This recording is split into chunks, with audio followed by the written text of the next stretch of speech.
What's up YouTube, Jeff back again, and today we're going to talk about one of my biggest issues with the Pixel 6 Pro and how I've managed to improve it a little bit, which is the fingerprint scanner. Before I do that, I want to mention that Samsung currently has a great sale on one of my favorite Pixel 6 accessories, which is the Galaxy Watch 4. They've got it for 199 bucks plus $49 Galaxy Buds 2 and a smart tag. So you get a watch, you get your Buds 2, and you get your smart tag for under 250 bucks. I'll drop the link below. I'm gonna have a lot of other Black Friday deals and stuff on my community page if you guys follow me on Twitter, so you guys can find some great deals and also help support the channel, which I appreciate. So let's talk about the fingerprint sensor on this phone. I've loved the Pixel 6 Pro. You guys have seen my coverage, the case coverage. I did my Q&A.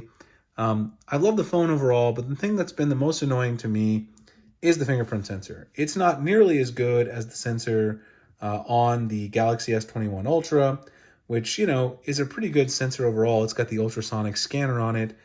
However, this one is an optical sensor, which just isn't quite as good. It's very similar to the OnePlus fingerprint sensors we've seen in the past. But I've done two things that have kind of improved the scanner, and you guys can probably tell if you've been watching my past videos. You can see it's a little bit faster. You can actually lift your finger a little bit quicker and it'll actually react. So here are the two things I did. Both of them are very simple. You can do as well. If you go into settings, go into security, and then you scroll down to where you have your actual fingerprints. Go ahead and enter your device PIN, so no one steal my phone and steal all my data with my PIN now that you know it. If you go in here, you can add fingerprint.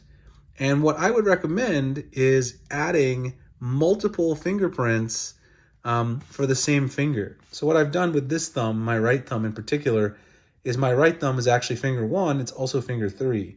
So the other one I have is my left thumb. So I recommend going in here and actually adding that finger again. So actually adding it as another fingerprint. This really does improve the accuracy rating, it would seem, on the fingerprint sensor. I guess maybe just because it has more data, perhaps.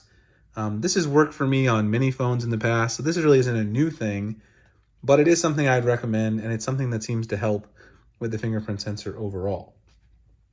The next thing I did is if you go into display settings, so go into settings and display, if you scroll down to the bottom, there's this option to increase touch sensitivity, which is supposed to be for improving touch when your screen protector's on. I don't use screen protectors, so I don't need it for that.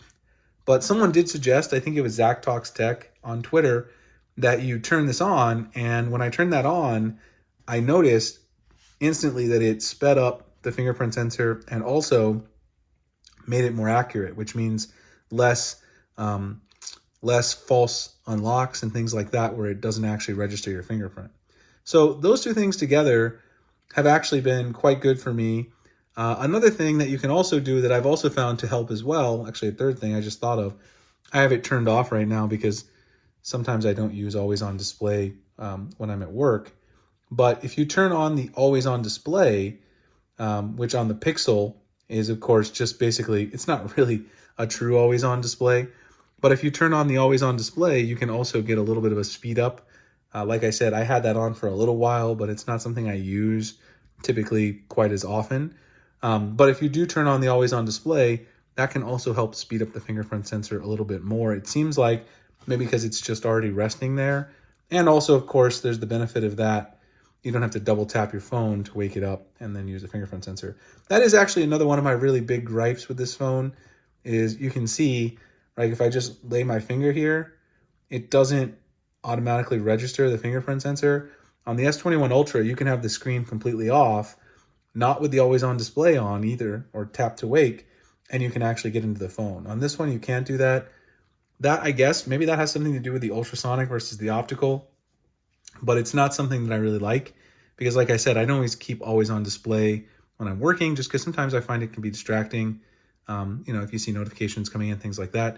So I leave do not disturb on and turn off the always on display as well, just to allow me to focus. Anyway, those are two tips that I've used to help improve my fingerprint sensor. It's now at a level that I would say I can deal with it.